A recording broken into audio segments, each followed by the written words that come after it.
Long story short, this is my grave. Want me to make you one too? This is really bumming me out.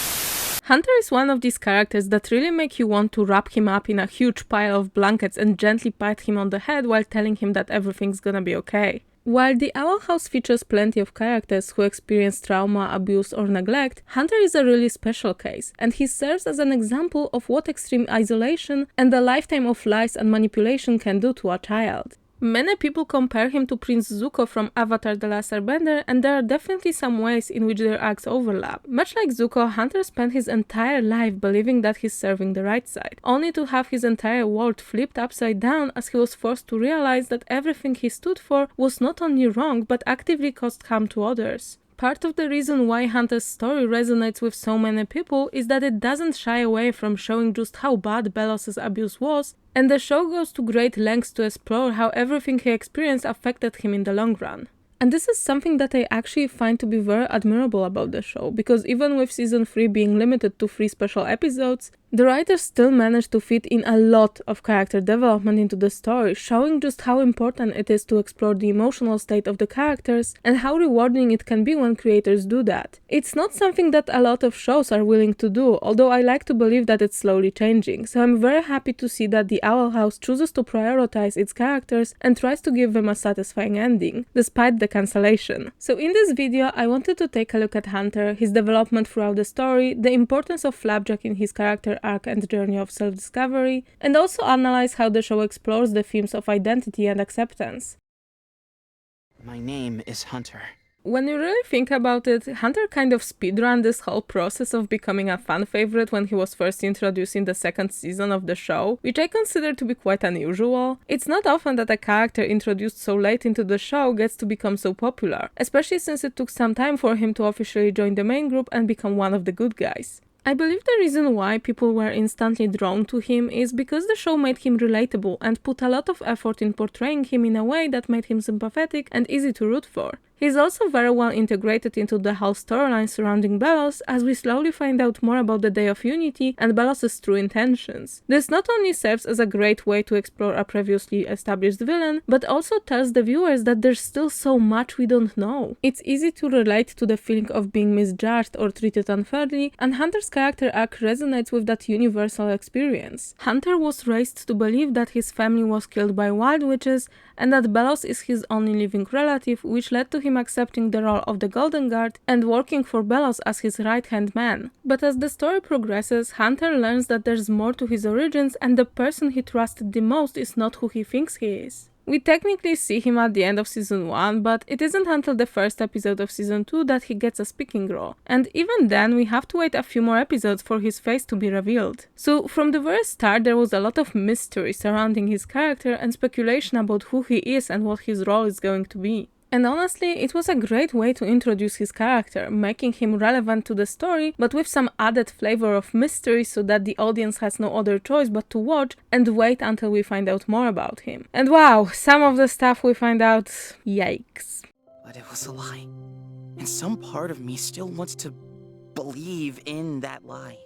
The Owl House isn't afraid of exposing the real and harsh effects that prolonged abuse has on people, like denial, shock, fear, and even lashing out in anger. Season 3 does a particularly good job at showing that even when you escape your abuser, the trauma stays with you and it takes a while to learn how to trust others and believe that things are going to be okay. And this is precisely where the theme of identity comes in. The theme of identity is a common thread in many fictional stories, as it is a fundamental aspect of the human experience. It is the process of understanding and defining one's self, and it is a journey that is often filled with obstacles and challenges. And Hunter's journey is particularly satisfying to watch because, well, he had to face a lot of obstacles and challenges in order to heal and find his place in the world. For the longest time, Hunter believed that he knew who he was, what his role is, and what he's supposed to do. His entire life, Hunter blindly believed everything Belos told him. He looked up to him and supported his mission without really understanding what it is. Belos gave him a sense of purpose, convincing him that they are the only family they have left and that he took him in out of the goodness of his heart. He even gave Hunter an artificial staff that allowed him to use magic and offered him the position of the Golden Guard. He made Hunter entirely dependent on him and his approval, isolating him from his peers and reassuring him that Titan has big plans for him whenever Hunter Hunter dared to express even a hint of doubt. However, when the truth about Belos came out and Hunter became aware of what he's truly planning to do on the Day of Unity, everything he believed in turned out to be a lie and he no longer knew what his purpose was. Hunter always struggled with identity, first because he desperately wanted to prove to Belos that he's worthy of his trust, and then when he had to accept that everything he knew about himself was based on lies. In Hollow Mind, Hunter finds out that he's a Grimwalker, a clone of Belos' older brother who was raised to become a witch hunter but chose a different path after finding love in the demon realm. In Belos' mindscape, we see a cave filled with the remains of previous Golden Guards, destroyed by Belos himself once they were no longer useful to him. During a conversation with the Collector, Belos reveals that every single one of the previous Golden Guards chose to betray him, and he kept making more and more of them, hoping to create the perfect replica of his brother. One that would not only look like Caleb, but also be perfectly obedient and never dare to go against his orders. It's a very eye-opening moment for Hunter, who finally sees for himself that the Emperor never truly cared about him,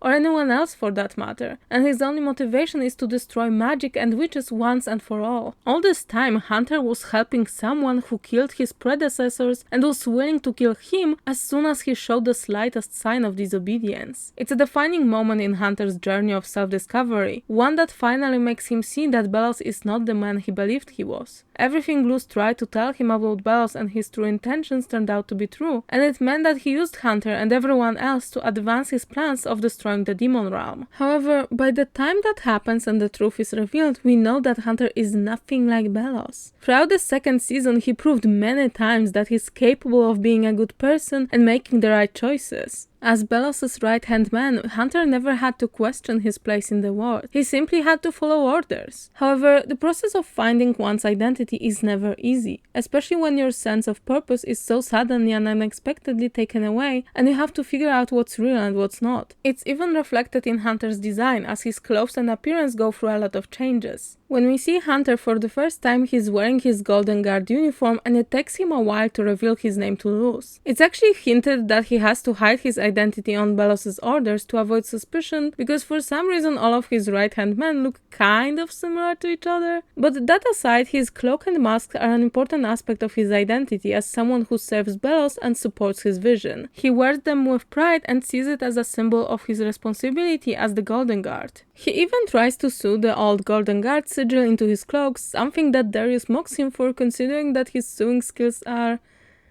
well, let's just say that there's room for improvement.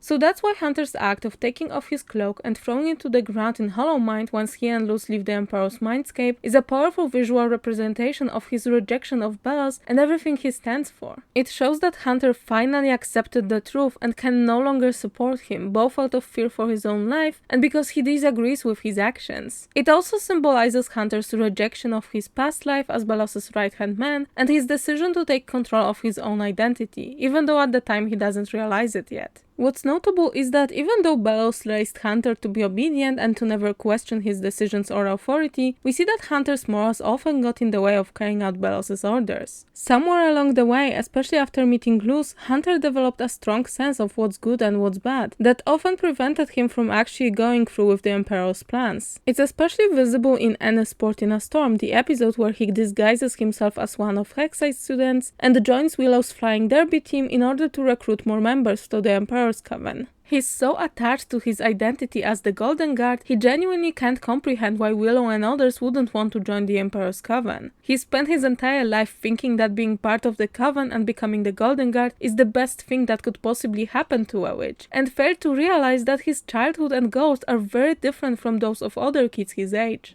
Things like rules or authority or sleeping in until 6 AM might appeal to someone like him, who had to follow a strict routine his whole life, but other kids just want to have fun and enjoy their childhood. Even the perspective of keeping their magic isn't as appealing as Hunter thinks it is. Throughout the series, Hunter's search for identity serves as a reminder that everyone struggles with finding themselves at some point in their lives, and it's important to be open to new experiences and people that can help you on that journey. And even though many people had a hand in Hunter's development, there's one character in particular who deserves most of the credit.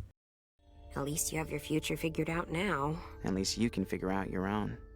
Flapjack played a huge role in Hunter's search for identity, and for a long time he was the only friend Hunter had back when he was still at the Emperor's Coven. Talismen are lifelong partners. They respond to their witches' deepest wishes and help to enhance their magic. Traditionally, young witches carve their staff on their own from the branch of the Palistorm tree, but because of the Palisman wood shortage, Luz's friends participate in Hexside's Palisman Adoption Day, where they get to adopt one of the Palismen who are under the care of the Bat Queen. In the show, Flapjack and Hunter meet for the first time in hunting Palisman, when Hunter tries to kidnap the Palisman set up for adoption so they could be handed to Belos, whose survival relies on consuming the Palisman magic. And at first Hunter isn't really too happy about the little Palisman's unexpected attachment to him. Even though Hunter was planning to kidnap the Palisman, he changes his mind when Kikimora sabotages his mission and tries to kill him and deliver the kidnapped Palisman to Belos on her own, replacing Hunter at the Emperor's side. He lets Luz save the Palisman and decides to come back home empty-handed, even though he knows that Belos won't be pleased and that he'll have to face his disappointment. At some point during their temporary truce, Luz and Hunter even share a moment of vulnerability together where they express what they want in life, and Flapjack seems to respond to Hunter's desire to be able to figure out his future on his own instead of only following orders. And even though Hunter is distrustful at first, Flapjack's insistence slowly wins him over and the two become close. It isn't until the end of Eclipse Lake though that Hunter truly accepts Flapjack as his friend. By the way, if you watch the charity livestream made by Dana Terrace called Big A Do Witchcraft, you probably know that there's a moment where we can listen to the recording of Hunter trying to put Flapjack through some tests and experiments to see how he'll react. He calls him a vile creature and is genuinely afraid of him, to the point of wearing full armor as a form of protection. But then the experiment fails when instead of attacking him like Hunter expected, Flapjack splits a treat and gives half of it to Hunter. And Hunter is just so shocked by this kind gesture, especially since he got himself all worked up, believing that the little cardinal is going to peck at him in his rage. It's both hilarious and really sad to listen to, because it shows just how rare it is for Hunter to experience kindness and how he doesn't even know how to react in response. He's learned to expect the worst, so genuine signs of affection and care confuse him. I mean, this is the same kid who said that friends stabbing you in the back is a perfectly normal thing to happen. I think it's fair to say that Hunter's attachment to Flapjack was the first real crack in how he viewed Belos and his goals, the first indication that something is not quite right. He was raised to believe that Palisman and wild magic are to be blamed for the evil in the world and they can't be trusted. But through his connection to Flapjack, he slowly starts to understand that this is not true. We even see him actively trying to hide Flapjack from Belos in fear of how he would react if he realized that Hunter went against his orders. And, well, given everything we learned about Belos in Hollow Mind and the following episodes, it's clear that Hunter was right to hide Flapjack's existence and that this decision ended up saving both of their lives. It's also notable that Flapjack is a red cardinal, and the reason why I mention that is because cardinals are often believed to be the souls of people who have passed away, or guides who bring souls to the afterlife. Seeing a red cardinal is a sign of good luck and fortune, and that makes a lot of sense in the context of Hunter being a Grimwalker. Because he was raised to become the Golden Guard, Hunter never had a solid support system, partly because Belos preferred to keep him by his side so he could manipulate him better, essentially isolating him from everyone else, but also because he was so much younger than other members of the Emperor's Coven, and both the age difference and his position as the Golden Guard made it nearly impossible for Hunter to form close personal relationships with other people. It's one of the more subtle ways in which Belos controlled Hunter, making it impossible for him to form his own identity or relationships outside of his role as the Golden Guard, and ensuring that he was fully dependent on him. Belos was basically the only constant in Hunter's life. And it's thanks to Flapjack that Belos not only fails to succeed and Hunter escapes his influence once and for all and joins the rebellion, but in thanks to them, when Belos possesses Hunter and takes control over his body, it's Flapjack's sacrifice that ensures that Belos will never be able to use Hunter that way ever again. It's Flapjack's deep and genuine devotion to Hunter that truly shows how love and acceptance can be a healing force, the push that helped Hunter realize that he deserves better and to make the right choices for the future. When Belos possesses him and uses Hunter to hurt Flapjack, it's a breaking point for him. Until now, he could only watch as Belos made him fight his friends, but seeing Flapjack injured urges him to fight back and to regain control over his body. And Flapjack knows that this is not Hunter who hurt him, and chooses to make this final sacrifice sacrifice to give Hunter the life he never had. And that leaves Hunter with no other choice but to prove that Flapjack's sacrifice will be remembered, and that he won't let anyone else be hurt by Bellows the way he was. In For the Future, we see that Flapjack's sacrifice was even more meaningful than we initially thought. He gave his life to save Hunter's, but it doesn't mean that he's gone. He continues to live through Hunter and allows him to use his own kind of magic. So yes, maybe Bellows gave him life, but it's Flapjack who gave him freedom and love he needed. It's Flapjack who encouraged Hunter to believe that there's a future for him and that his past doesn't have to define him. Thanks to Flapjack, Hunter is no longer just a shadow of a person who lived centuries ago, someone created by Bellows in the image of his brother. He is no longer a powerless witch, and that's something that's always been a very important part of the show's message. Magic is how witches and demons express themselves. It's something natural to them due to their unique anatomy. It's also something that initially put people like Luz, Hunter, and even Bellows at a disadvantage. They couldn't compare to witches for whom magic was like second nature. Bellows discovered the glyphs through centuries of trial and error, desperate to destroy the demon realm and willing to use any resources he could get his hands on. He even admitted that it's as if the Titan hid the glyph magic from him. For Luz, learning the glyph magic was easy because she was driven and eager to learn. She fell in love with this magical place, and even though she knew becoming a witch won't be easy, she still did her best and was open to finding out more about this world and its magic. Hunter's journey was a little more complicated though. He had access to magic through the artificial staff given to him by Bellows, but he was unable to perform magic on his own. He used to look down on Luz for being human, but then he found out that he's neither a witch nor a human. He's a clone, a copy of someone long dead. But Flapjack changed that, first by choosing to be his talisman, and then by sacrificing himself for Hunter and giving him his own magic as a result. At the beginning of the show, we learned that there's only one kind of magic, but characters like Luz and Hunter prove that there are different ways to be a witch, and that magic has many forms. It's good to see you happy. One of us might as well be. It's very telling that once he and his friends ended up in the human realm, Hunter was free to explore what he likes, probably for the first time in his life. Bellows shaped him into a copy of his brother, and he never let him be his own person, preventing him from having hobbies outside of his duties as the Golden Guard. In fact, I'm pretty sure that it never even occurred to Hunter that having hobbies is an option. He was so conditioned to obediently follow the Emperor's rules and orders, and to believe that by doing so he's turning the demon realm into a better place. He was very clearly proud to be a dedicated member of the Emperor's Coven, and from the few interactions between him and people his age we've seen prior to his redemption, he kind of looked down on other kids who didn't have the same drive or aspirations as him. The human realm gave him a chance to be a kid, to have normal hobbies, and to learn how to socialize with people his age without feeling like he's superior because of his title and position. It was a safe space where he could make his own choices and express himself freely without fear of being abused or manipulated. And it's visible in every aspect of his life, like the way he dresses in comfortable and loose clothing that's nothing like his Golden Guard uniform, or reads fiction just because it's fun. It's also the first time he has the opportunity to trust an adult who didn't try to control or manipulate him, but instead allowed him to be himself and showed him genuine affection and support. I really appreciate the fact that in Thanks to Them, it is Camila who jumps into the water to save him from drowning. At this point, she only knew him for a couple of months, but she still chose to save this child she barely knew, even though she just watched him attack her daughter. I really wish we had the chance to see more of Camila bonding with these kids, especially Hunter, who realized that the only parental figure he ever had never cared and only saw him as a tool. So I guess what I'm trying to say is, please just give us a spin-off of the Noseda siblings, Disney. We are not asking for much. You were tricked. That's what Bellows does. He tricks people.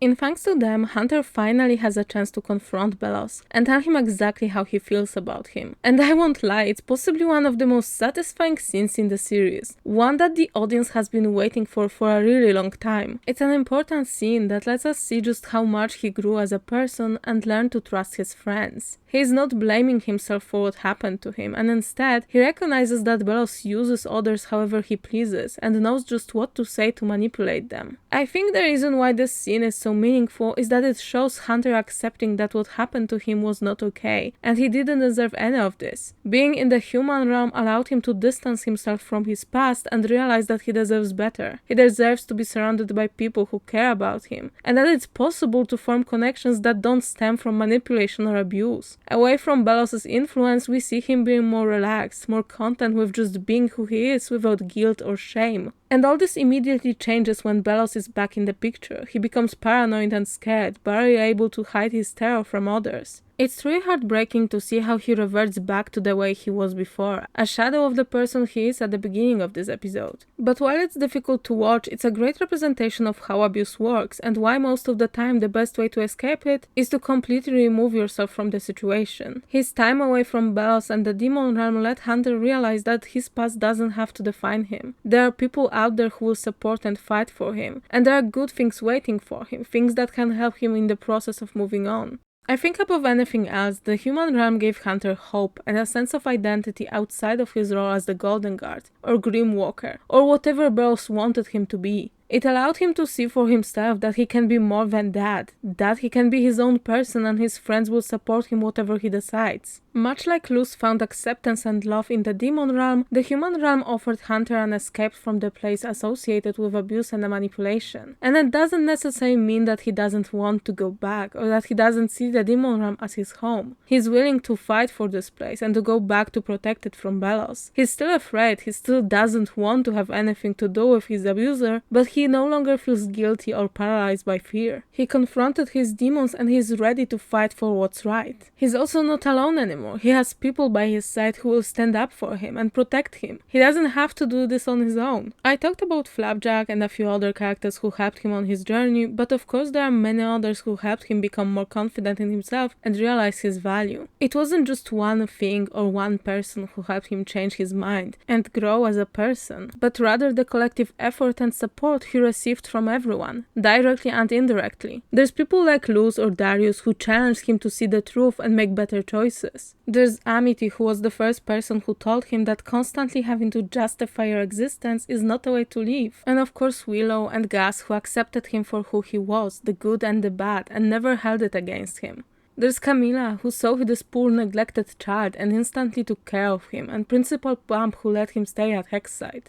And many others who showed him kindness and proved that he's worth more than what he can do for Belos. Belos isolated Hunter and made him believe that he had big plans for him, but what Hunter always needed was acceptance and a chance to make his own choices. His journey of self-discovery and acceptance is a bumpy one, but it's worth it. The Owl House writers put a lot of love and understanding of how people and relationships work into his writing, creating a truly iconic character whose struggles resonate with a lot of people. He's a compelling character and added a lot of nuance to the story, challenging the protagonist and offering one of the best redemption arcs I've seen in a while. As always, I would love to hear what you guys think about Hunter and whether you are satisfied with his character arc. Let me know in the comments below. I read every single one of them and I can't wait to read what you have to say. If you enjoyed this video, leave a like and subscribe. I crave that sweet validation of seeing this channel grow. It really means the world to me. Thank you so much for watching and see you next time.